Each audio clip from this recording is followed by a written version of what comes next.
Welcome to the Lifewriting podcast, where married authors and screenwriters Stephen Barnes and Tananarive do talk about writing during stressful times, breaking into Hollywood, and balancing life.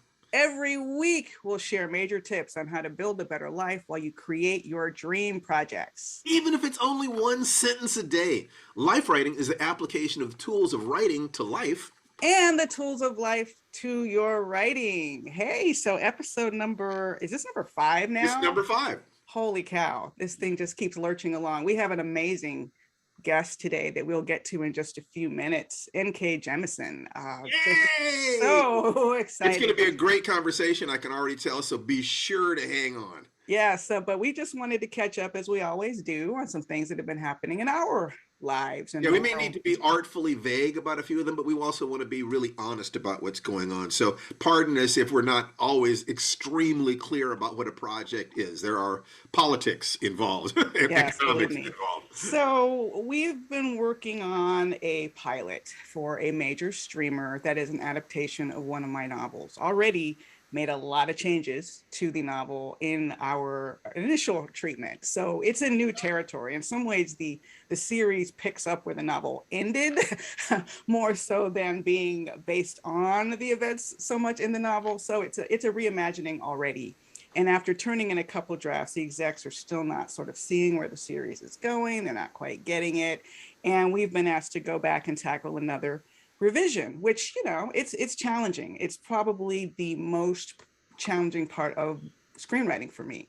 So I, sort of walking into this thing with some, in all honesty, dread, because it's not so much that I haven't learned not to fall in love with every precious word. As a prose writer transitioning into screenwriting, Hollywood will beat you out of that pretty quickly.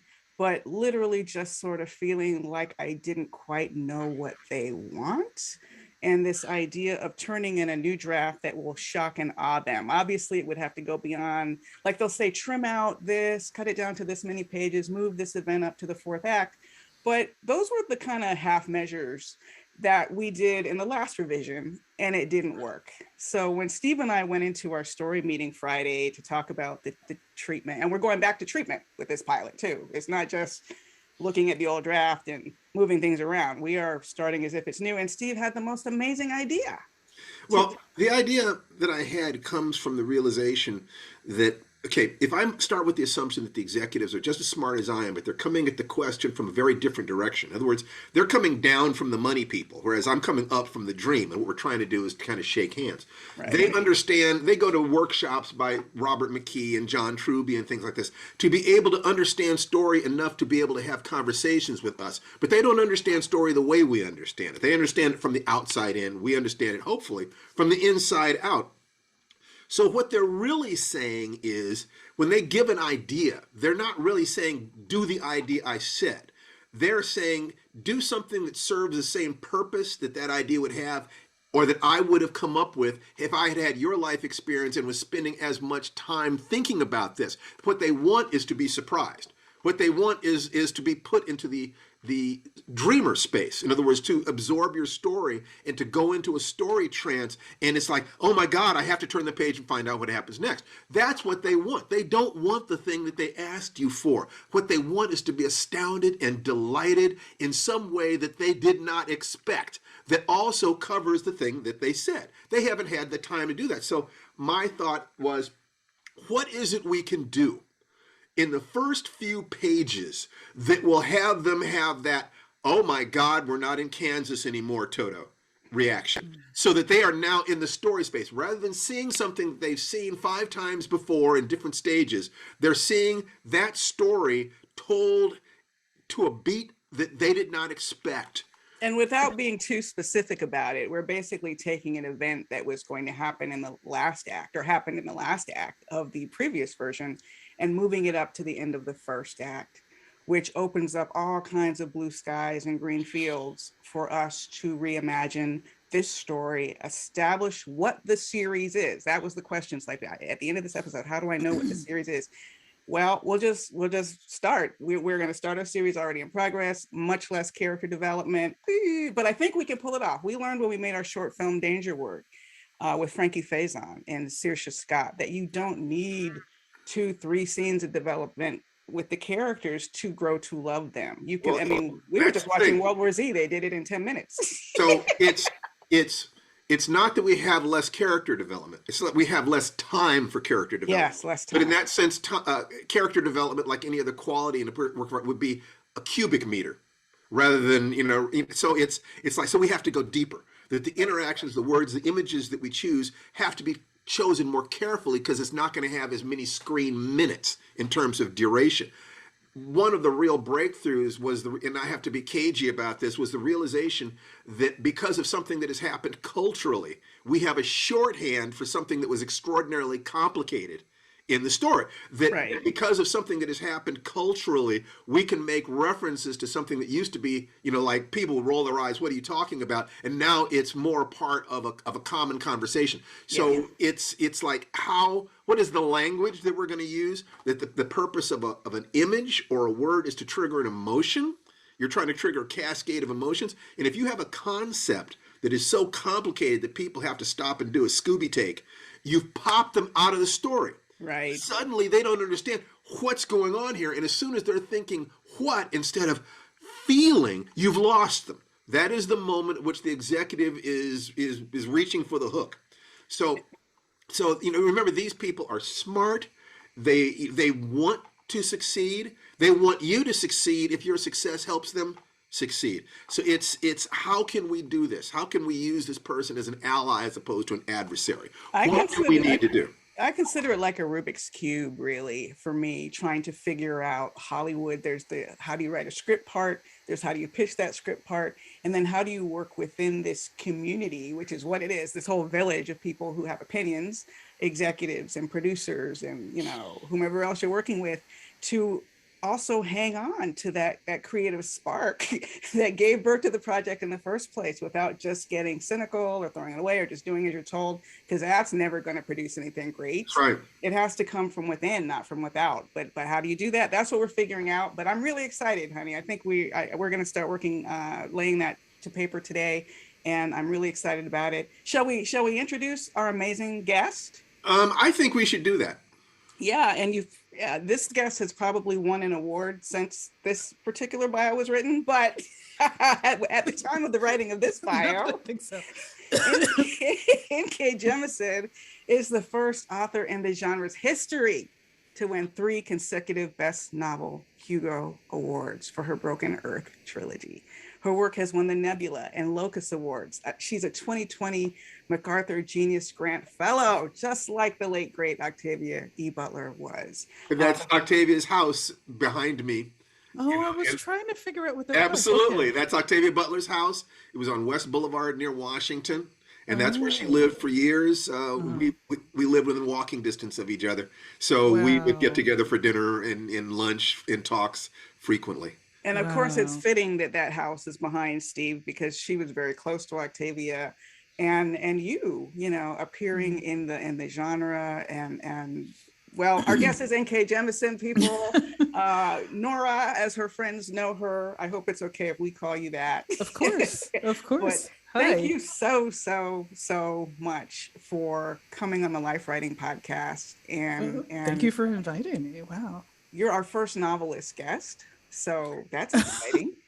Yeah, we started with comedians. Wow. Okay, I feel we started with comedians. I don't know why it just Roy Wood Jr. Way. And then Patton Oswalt, and now you. So it's the creative life. Okay. Well, I'm not very funny, so I hope I'm not come down here. But well, speaking of not very funny, we don't have to go funny. We can veer in the other direction. Let's talk a little bit just about, as an artist or as a human being, trying to work and thrive during a time of plague. Especially now, where we tend to be in sort of alternate universes as a country, where some people are still in plague and other people are carrying on as if we're not in a plague. And I'm just wondering how it's affected you, your work, your mindset.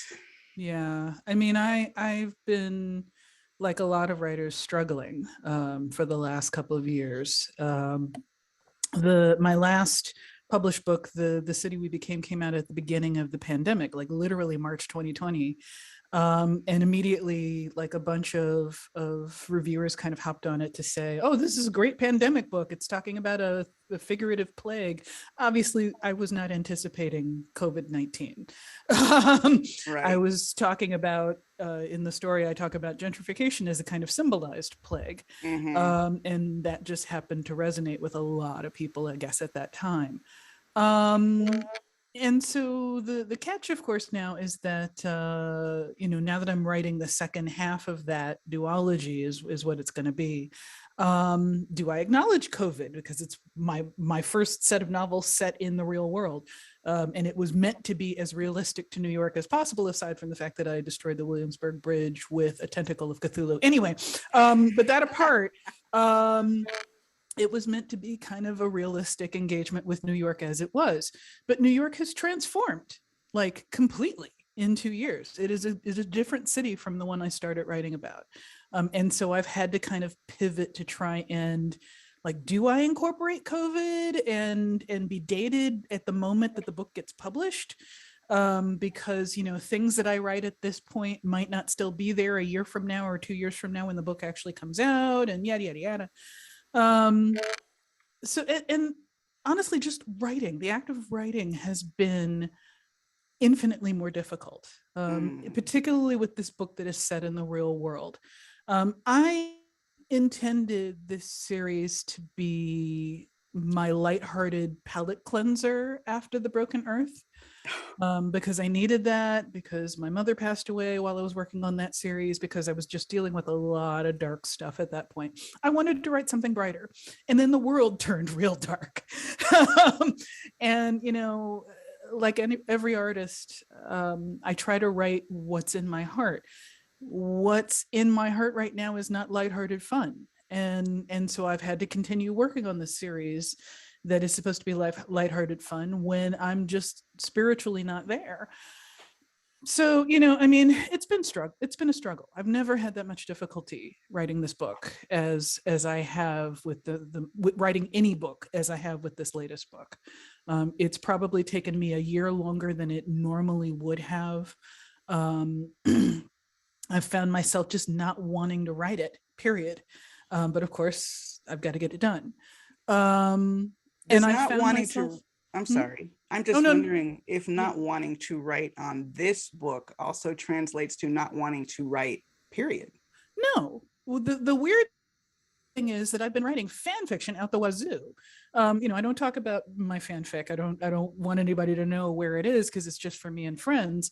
But I'm still writing. It's just that, like, what I'm writing outside of the commercial space is what my heart needs me to write. And I've been letting myself do it lest I fall out of love with writing itself. I need the writing to express my soul somewhere. And if I can't do it in my commercial fiction, then I need to do it somewhere else. So I'm still writing like crazy. Like, I've done 2 or 3 novels worth of fanfic since the start of the pandemic. I just also have to do a novel. So it's been a little awkward in that sense. But what I found is that doing this, writing against my heart, I guess, is draining. It's Let me ask you a tiring. question. So let's Mhm. interrogate something. You Sure. seem to be operating with the belief that you need to write against your heart in order to what, be commercial? No, in order to write lighthearted. So Okay, yeah. so you don't you one of the things about comedy is Mm, the best comedies do have a foundation in a darkness, in a pain. That laughter is mm, a gift that we have that allows us to contextualize pain. mm, So to a degree, mm-hmm, what your readers want to do is to identify with your struggles and then see you come out the other side. That mm, if you determine that you're going to let the dark portions of this book be as dark as they need to mm, be, especially in your first draft, mm, and then mm-hmm, see whether or not that if you express that darkness honestly, you can get to a point where you have perspective on it. It's not inside you anymore. It's on the mm, page. Now, what do mm-hmm, you think about this? Because you could write a comedy in the midst of the Russian Revolution, mm, or there is somebody with cancer. There is no situation that is so bad that people have not found laughter. and Mm, love and hope in the midst mhm, of it. And I think that that's what people come to artists for, to a degree, is mm, to speak mhm, their truth. They don't want your cleverness. They mm, want your truth expressed through your cleverness. mhm, So you have a unique perspective, and mm, the voice that is genuinely you is, I think, why you're successful. mm, Because there isn't another voice like you. There's no one mhm, who's ever been like you. mm, We're all unique in that sense. So I mhm, think that this could be the best book you've ever written, because you're determined for it to be light. You're mm, determined for it to be fun, mm, but you're dealing with the darkness. And what all of us want is to move through our darkness into the light.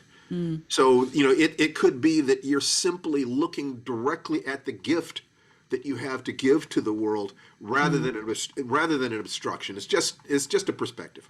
Well, first, I and mean, also, that's, oh, oh yeah, sorry. go on, you go. No, no, no, no. Well, All I right. just wanted to acknowledge your grief in the loss of your mother. I lost my Thank you. mother in 2012. It seems a lot fresher Mm, than that. And the yeah, novel that yeah. I finished writing during COVID, The Reformatory, which hopefully will come out in the fall, was my difficult project.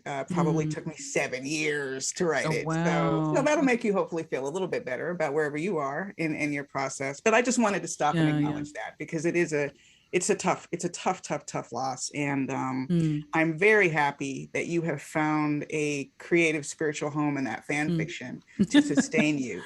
Yeah, yeah. Well, mom passed in 2017, and I did go right into writing The City We Became, which probably was a mistake, but I was of the get back on the horse school of thought, which was not wise.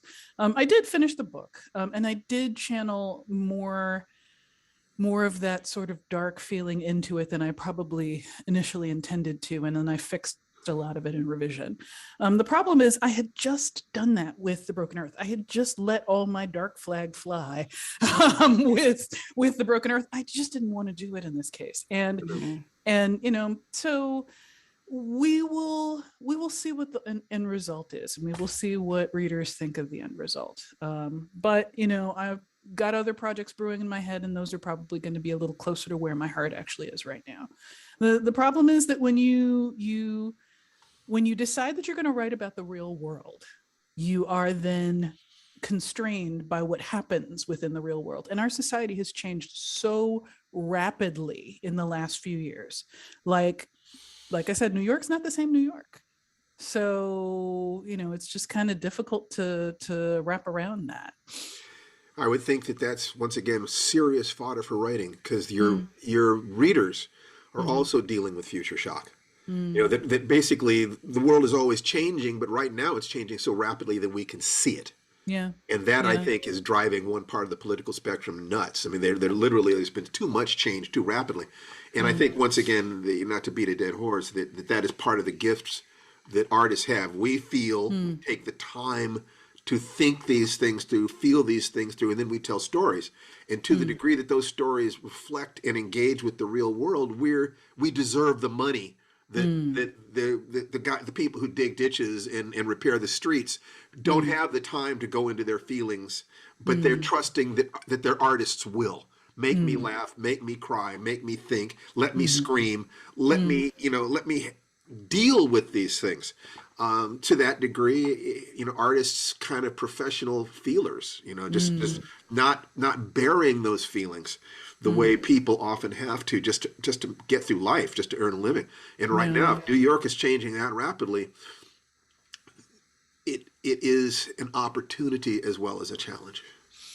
It probably will be more of an opportunity for me in a few years, because Great, great, the sad and honest truth is that the change is happening so rapidly, and then the moment that I'm still processing. got it. So, the difficulty of trying to articulate and focus what I'm feeling at a time when I'm feeling 10,000 different things means that my fiction is now feeling 10,000 different things. Yes, And what I really am kind of also kind of groping with is that I suspect I am dealing with some burnout.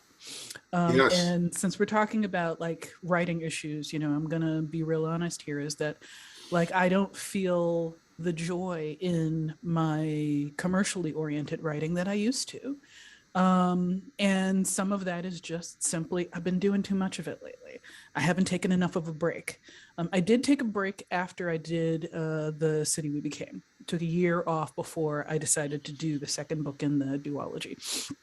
But I feel like it wasn't quite enough, because I spent that year in increasing stages of anger as I looked at everything happening to my society, to the world. As I dealt with the aftermath of my mother's death. Of course, anybody that's had a parent die knows just how much work that is.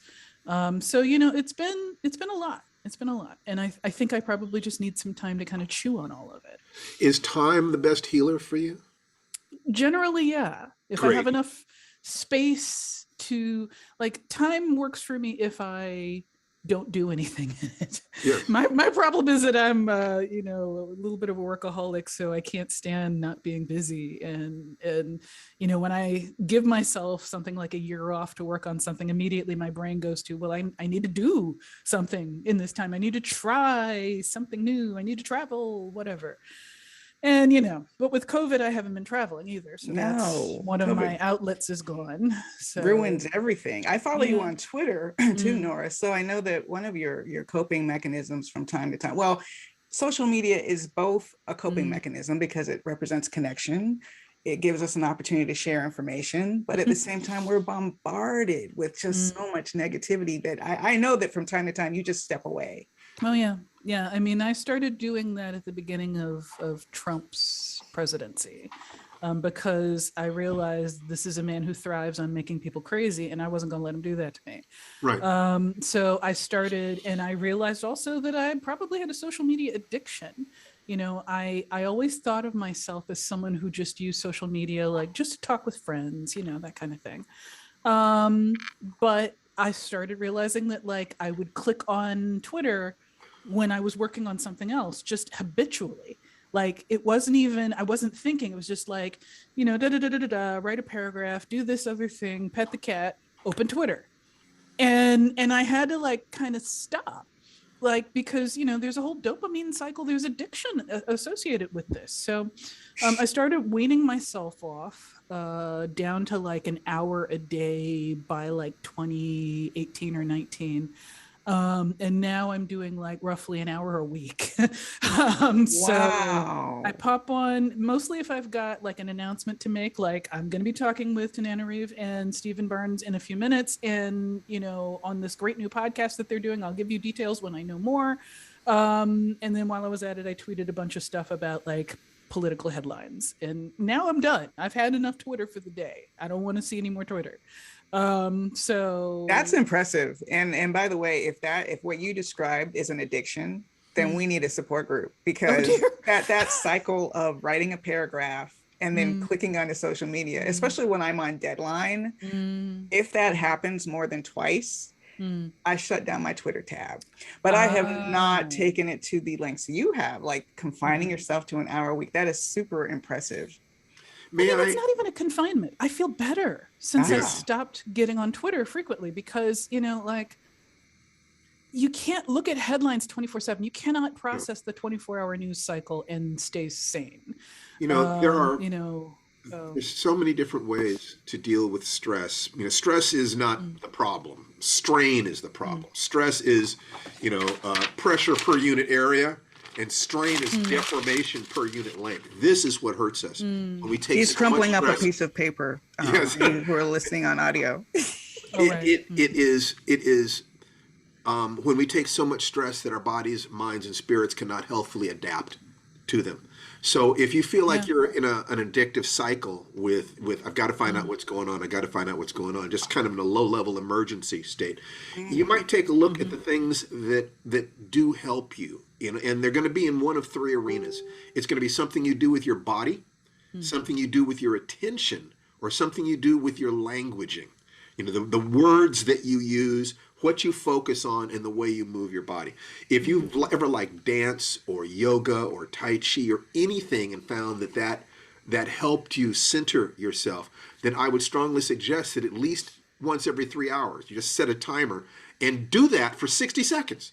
Put on a song that you like and dance. That's part of your ritual. You find something that brings you peace, and you deliberately do it. And if you have if it's a real problem, you do it once every hour for 5 minutes. Just to this is the time. It's you time. You're going to connect with you. Make a list of the things that you love: smelling flowers, looking at sunsets, looking at pictures of kittens, and deliberately do these things every few hours or every hour. Find something that works for you so that that stress is healthfully adapted, and you become stronger instead of it breaking you down. I have If you don't found do that that, it'll break you. I have found that I need to like do Club Tananarive in my bedroom every night with my lights going and dance to the music I grew up dancing to in my late 20s, early 30s out all night. It really not only takes me back to an earlier time, but it connects me with my body and music, because I spend too much time, I think, sometimes watching TV, and I love, love, love music. So I'm trying to appreciate that in every moment. So hopefully you have that. I feel like you might garden or cook, because there's so much I gardening do and both. cooking. Yeah. Well, but I've always done that. Yeah, I got a garden level condo unit a few years ago, specifically because I fell in love with its garden. Like, the rest of the unit is basically a shotgun house, but it's fine. It's great. But the garden was the thing that I wanted, and so I literally just today got some seeds from free heirloom seeds, and I was so excited that I have this heirloom variety of sunflowers that I'm going to be planting this year. This is gardening is my thing. So how about planting one seed every 3 hours? Just take. Well, I can't do it right now because there's a big pile of snow in my garden. Or get yourself a little bonsai plant, a small plant that you could spend a little time loving. Every couple of hours. It's taking that back deliberately. It's deliberately breaking whatever the stress cycle is by putting your attention into something that you love, which will slow your breathing, bring you some joy, and just get to the point. And you do that thing until you notice that you've stopped thinking about the other thing. You stopped reacting to the other thing, and you just understand that you have the right to be happy, joyful, peaceful in life. You have that right. It's been difficult. We need Yes. You have to grab that time. Life won't give it to you. You separate yourself into the little girl that creates and the mother who protects the little girl. She's been dancing as hard as she can. Yeah. Well, I mean, what I've found is that indulging all of my favorite little pastimes that I've always thought of as, a minor thing that, I don't necessarily need to do. No, I do need to do it. I play video games. I am a 49-year-old woman who plays video games. I love doing it. What's your favorite video game? Oh God, there's so many. Right now, I've been really enjoying this super weird little indie game called The Eternal Cylinder. Okay. Where you play basically Cubert. You play this little creature with a little elephant trunk, and you're on a completely alien world, and you are running from a giant evil rolling pin from space. I can't describe it anymore. Sounds wonderful. Yeah, like it's you can play that for 5 minutes. We do VR. I play for a few hours, but here's the point that if you have 1 hour for meditation or stress reduction, you'll actually get more results by dividing it up into smaller chunks than if you do it all at one time. There are some very specific science behind that.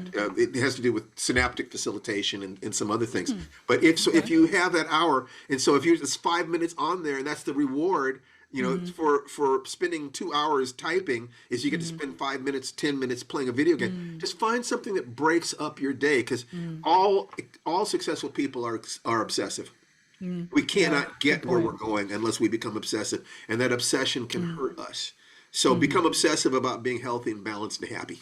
I actually did something like that when I was working on the Broken Earth last few books, because I was struggling then to try and get through my deadlines and things like that. But if I had a word count per day where I was trying to get up to 1,500 every day, and then of course when I'm in like crunch mode, I push that up to 3,000.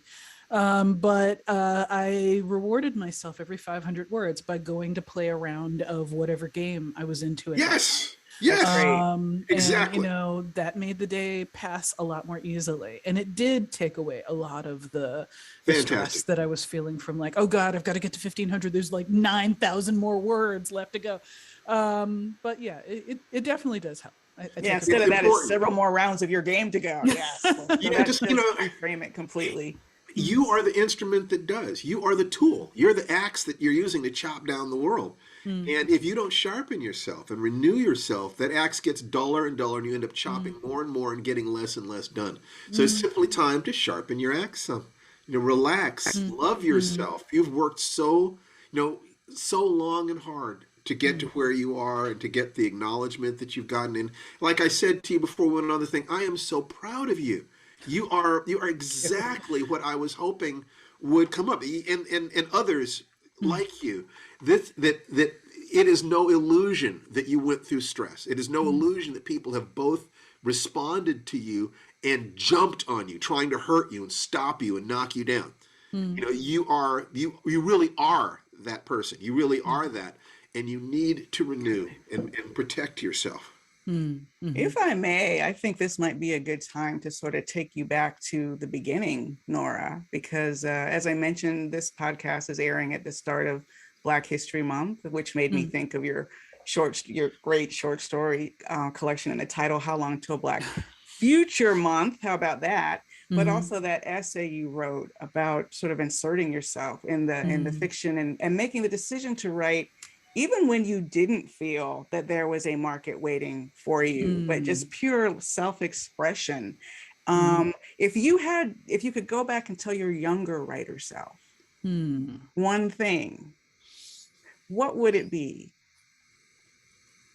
That you will not be alone, because the great fear that I had when I first started writing science fiction, that was probably like the 90s. I had been writing since childhood, but like I first started seriously trying to get published in like the mid to late 90s, and at that time there were constantly mentioned in science fiction the four black authors, never including Tananarive. I don't know No, why. no. I don't know, like they just left you out, I but was just like starting. I knew who you were, and Okay. they acted like they didn't. So anyway, giant fan of the Living Blood and all of that. Like, how do they not know? Anyway, Thank you. but so science fiction tended to just mention four names over and over again: Hopkinson, Butler, Delaney, and Barnes. Hopkinson, Butler, Delaney, and Barnes. Say it four times fast, and it makes it seem like there's a lot more than just four. I guess that was the idea.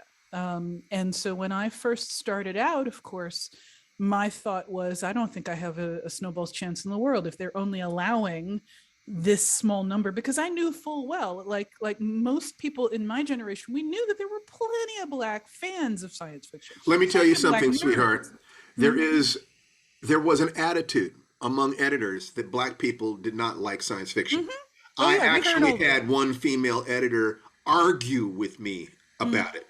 She Mm-hmm. knew. No, no, Yeah. no. Black people are not interested in science fiction. The fact that there Mm-hmm. was, I said, you could go walk in any science fiction bookstore, look at the covers, and it's 99.9% white people and their imaginary friends. That's Mm-hmm. all that you see on Yeah. there. And Yeah. you think that that kind of exclusion does not have an effect? That the gatekeepers, the very people who don't notice the exclusion, are the Mm-hmm. ones who are supposed to be looking for inclusion? Mm. It's it was a long game, Yeah. and you were right to be worried, because if you had not been worried, you might not have developed the armor that protected Mm. you while you worked your way through the flak to a Yeah. position where you found people who looked at you and said, "Oh my God, this is what we've been looking for." Yeah. Well, I mean, I've talked about it in that essay and so forth, but of course, at first, I ran into people who said the same thing to me. Literally, as I'm a black person who is a giant nerd standing there with my entire history of science fiction behind me and a book presented to them as, please take my book. They were like, well, black people don't do that. I'm like, I'm doing it right in front of you. And they're like, but black people don't do that. I knew a bunch of black nerds. This, like, we all knew that there was a disjunct between what the industry was accepting and what actually existed. Yes. It took race fail to even make it clear to me, because even in my case, until the like early to mid 2000s, I still thought, well, we exist. I don't know what our numbers are. Racefail illuminated the numbers and made it clear that it was right, that there were just massive numbers of us, all children of Octavia, children of Nichelle Nichols, children of all these folks who came before and showed us that it could be done. For every one of those four names that they mentioned, thousands got inspiration and decided to follow in you guys' footsteps. So that was the thing that I needed when I was younger, was knowing that there were even just a few. For a long time there was only one. Yes. I hadn't heard of Delaney for years and years. I heard of Butler. That was it. That was all I ever And heard Chip, of. Chip And I wasn't actually able found her to by support accident. himself in the field. Chip left the field for all practical purposes into queer fiction and academia because the field did not reward him. He did not acknowledge his genius. Octavia was as poor as a church mouse until her MacArthur Genius script. And it's, one step at a time, one step at a time.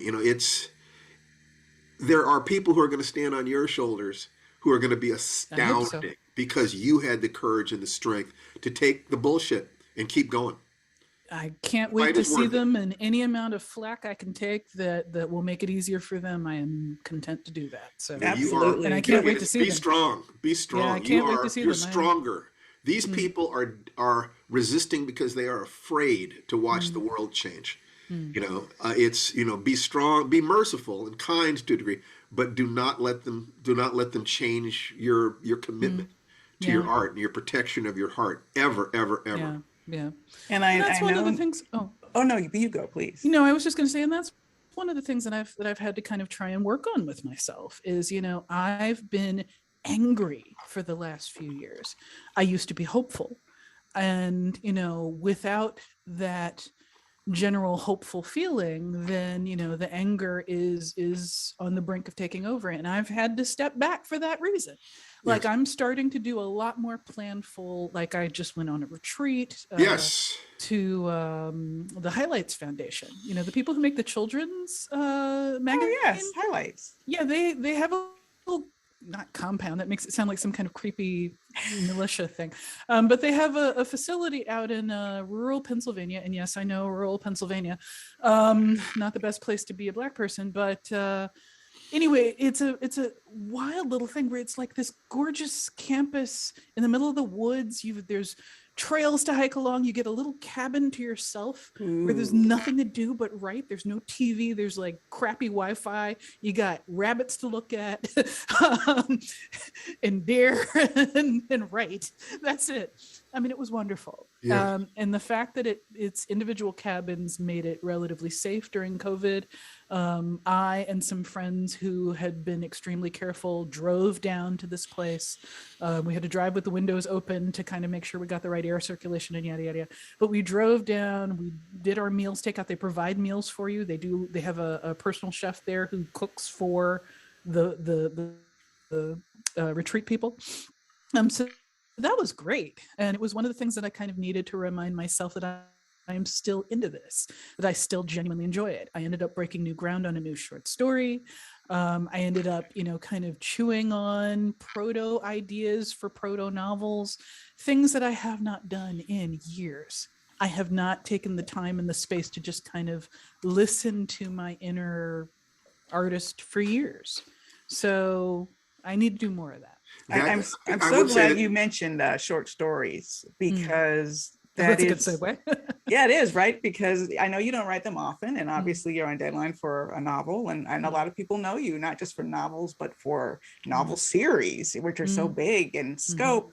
But you started writing and publishing short stories, and that's what we teach our life writing students. I taught in an MFA program at Antioch University for more than 10 years, and so often I would have learning writers come to me who are in the middle of planning or writing their second in a series when they haven't mastered scene composition or brevity. Right? Yeah, I look at it as a novel is like running a marathon. If you've never run around the block, you have no idea what you're in for. None, zero. So people who do the, short story writing is a completely different thing than novel writing. Well, as far as fiction writing goes, but if you step back from it and just say, well, just writing, it's close. And if you look at it as just the arts, it's almost indistinguishable. So it's as different or as similar as you choose to look at it. But it's my position that 100,000 word novel will teach you X, and 100,000 words of short stories will teach you 5X. That you're going to learn one hell of a lot more by writing 100,000 words of short stories than you will by writing a 100,000 word novel. And part of what you're going to learn is the art of completion, the art of actually submitting your work and risking failure.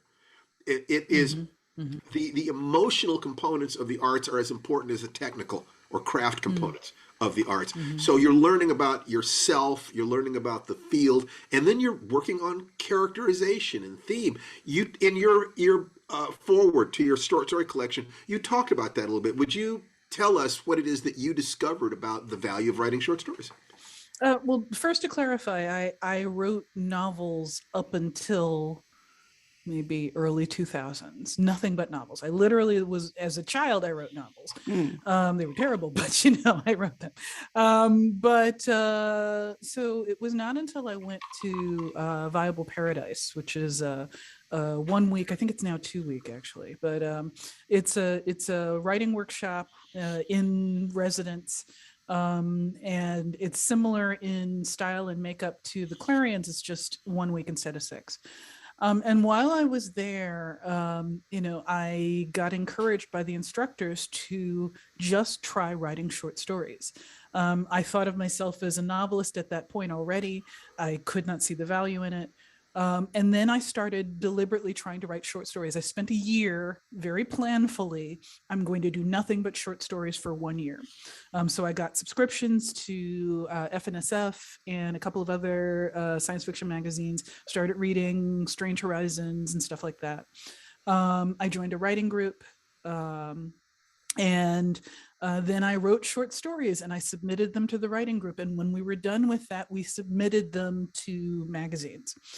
In fact, that was part of the goal of that writing group. We would get together every couple of weeks and we would talk not just about, here's my new story and let's critique it, but I submitted to X, Y, and Z this week. I just got these kinds of rejections back. What does that mean? Should I continue? Is it worth it? We were bucking each other up on the process of submitting and getting rejections and so on. So I would 100% agree with you that the I don't know what you call it, fireproofing that I think particularly marginalized writers need in order to go into this. You must be prepared for, I hate to say that you have to be prepared for harassment, but you do. Yeah. You have to be prepared for people maligning your intelligence, maligning your talent, maligning your qualifications, yada, yada, yada, all based on something as simple as what you look like.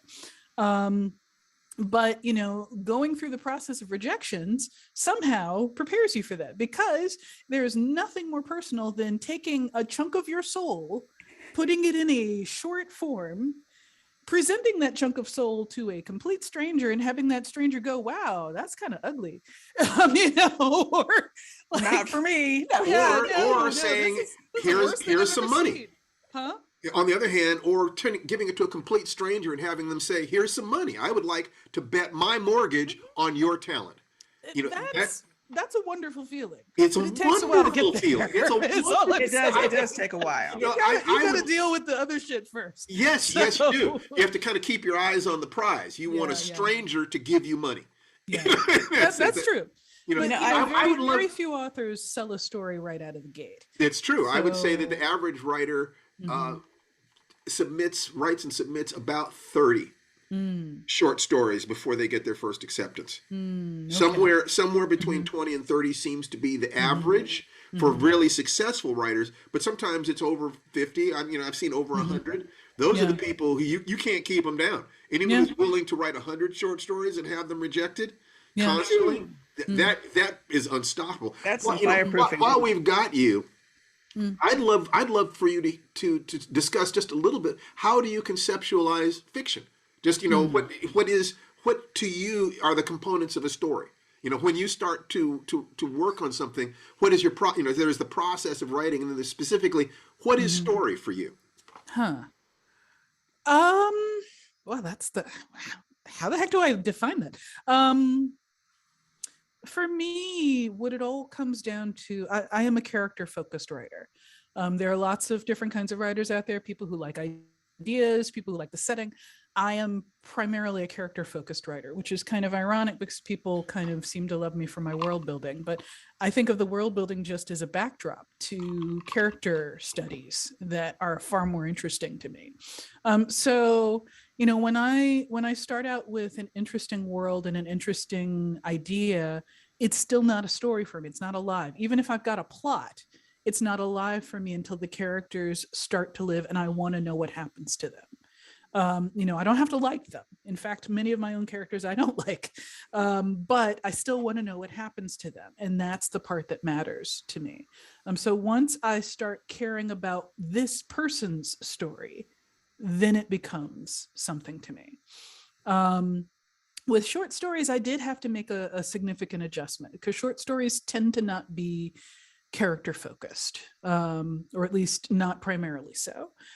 Usually you've got a good idea or a good, you know, setting or something like that. There's a hook. And the hook can be any number of things, but, you know, usually it's not a character hook. So I did have to kind of adjust that part of myself, but that's one of the things that I think was great about it. You know, that year of writing short stories, and I actually I continue to write short stories. I just don't do it frequently. But that year of writing short stories helped me figure out how to put the story in the first paragraph, or how to put the core of the story, the hook of the story, the most interesting part of the story Can you in the give me an first example? paragraph. Oh gosh. Well, I did a story some years ago called Non-Zero Probabilities. And I think it ended up being Hugo nominated. Yeah, okay. And in the story, it's a modern day New York magic story where the laws of probability change slightly, and things that are more extreme circumstances happen much more frequently. Um, and the story is all about this protagonist. It is a character focused story, but it starts off with her starting her daily routine of she puts on a little locket with a 4-leaf clover. She does all these things to amp up her luck. She wears her lucky underwear, you know, all of this stuff to sort of amp up her luck because just the commute to work has changed so wildly. You know, she can't walk under any ladders anymore. She's hesitant to step on a crack, you know, stuff like that. And so it's literally just the hook was that she prepares for work by doing all these luck enhancing things. That was the core of that story. Right. And it's non-zero probabilities, luck, all of that is encapsulated just in that opening paragraph of your story. That's a great I example. think, yeah, that's what I tried to do. So Thank yeah. you. You know, I kind of wonder whether or not with a novel you have more time to explore, kind of ramble around, and you're looking for that character. You know, and so you know that if that character will eventually emerge, and then you get to ask questions about, well, what sort of world would create that character, and how would that character respond to the world? Whereas with a short story, you've got to solidify that stuff fast. You've Yeah. got to solidify it. It sounds to me like you're still character focused. It's just that you don't have as much time to kind of just explore the way you're kind of rambling around in a video game with a little character kind of looking at this, looking at that. You've got to come correct from the get go. So Well, that's great. I mean, I will say that writing short stories means that now with my novels, I try and include a hook. Like I didn't used to do that. I write my novels like short stories, you know, in the sense that I try and put the most interesting part of it on page one or within the first page or two. I am the kind of person who used to be back in the days when bookstores were everywhere. I'm the kind of person who would go in and would like open a book and read like the first 10 pages before I would decide to buy it. And now I kind of think, well, a lot of people don't even go to 10 pages. Let's read the first 3 pages. And that's where my hook has to be. Sometimes I get upset if it's not on the first page. Right. Like with the first book of, you know, the 5th season, was mad that I couldn't destroy the world on page 1. I managed to do it by page 3. Great. But page 1 is where I kept trying to make it go. And no, I actually had to include some words first. So you said that That's great. if you could go back and talk to that younger writer self, the most important thing would be that she was not going to be alone. So that suggests that the emotions have been the most important thing, because that's what you went to more rapidly than a piece of career advice or a piece of writing advice. So I think that your fans and people listening to this need to understand that the emotions that you bring to the day, to be able to manage your fear, your sense of loneliness. You know, my thing is that anger is a mask over fear. If you can figure out what you're afraid of and eliminate the fear, the anger always dissipates. So getting in touch with yourself, and in your case, it was that fear that you'd have to walk alone. If you spoke your truth, the world would separate you. It would not love you. You'd have to struggle your whole life. And I mean, and I made the choice anyway. yes, you did. Because at the end of the day, I have always written. I have been a writer since I learned to write. When I was 8 years old, I published my first book made with like cardboard and yarn on construction paper. So the urge was always there. It was just a question of whether I was going to share that with the world or not. I could have just kept it to myself, been quietly nerdy and quietly writing all just for me. Well, I think the world is a better place because you did not. Thank goodness you didn't do that. Yeah, thank goodness. Thank goodness It you matters. didn't do that. There is a young writer, perhaps a woman of color, perhaps something else, listening to this right now who you have given hope to. What message would you give to her or to him? What would you say to them? Because you're not in a world where you have to worry about being alone, but there are still challenges. So what would you say to yourself if you were only 15 today? Apart from you won't be alone, I will also say it's hard, but it's worth it. I mean, seeing your own words in print, hearing people talking about them, knowing that you have added that tiny little drop to the zeitgeist, and possibly help to shape the world in any kind of way, hopefully for the better, is worth it. So keep doing it. Just keep doing it. Absolutely. As Butler said, persist. Persist. Absolutely. In fact, that's advice we all need to remind ourselves of. Not just when we're 15-year-old writers, but as we, as we move into new kinds of writing, like Steve and I with the screenwriting, and new challenges emerge, and new rejection takes on a whole different dimension. In some cases, when it's like life-changing money you're talking about with a project going well or badly. Yeah. Do it anyway. But find the joy and find the balance. Yeah, just kind of moving towards the way we always wrap up these shows is the notion that Tananarive and I are trying to leave a trail of breadcrumbs. Just what have we learned and what can we share as much as possible in the, so she teaches at UCLA and I've taught at UCLA and Seattle University and lectured at the Smithsonian and other things. But I think that there is a core of what we both teach, what we both share about this, and that joint core is in our program, the Lifewriting Premium program. It's just every week you get another lesson, another email, another visit, another lecture, video, audio, whatever, for an entire year. It's the best thing that we have. It's at lifewritingpremium.com. lifewritingpremium.com. You can check that out. And I believe in the artist. I believe that the artist is valuable. I believe that we can have a dream of contribution and self-expression, and that you can make enough money to be able to not have to spend your time flipping burgers to support that. I can't promise you to get rich or on the bestseller list, but with guests like M.K. Jemisin, she is showing you who she is that got there. So it's the matter of being the best you can be, putting yourself out there and seeing how the world responds to you. T, any thoughts? One of the things I love most about life writing is looking at the artist as the protagonist of a story. Mm, So often when writers come up against rejection, and yes, they sting, they mm, absolutely do sting. They mhm, absolutely prick the part of ourselves that feel like we have no right to, or we don't have the skill to actually be artists. We have to remember, if we were writing a story about a character who had a setback, mhm. what actually creates the component of a story is what the character does next. Afterwards, You know, yeah. not, How do you recover from that? how do you That's Exactly. right. recover from That's it? what's compelling. Right? That's what I want to see.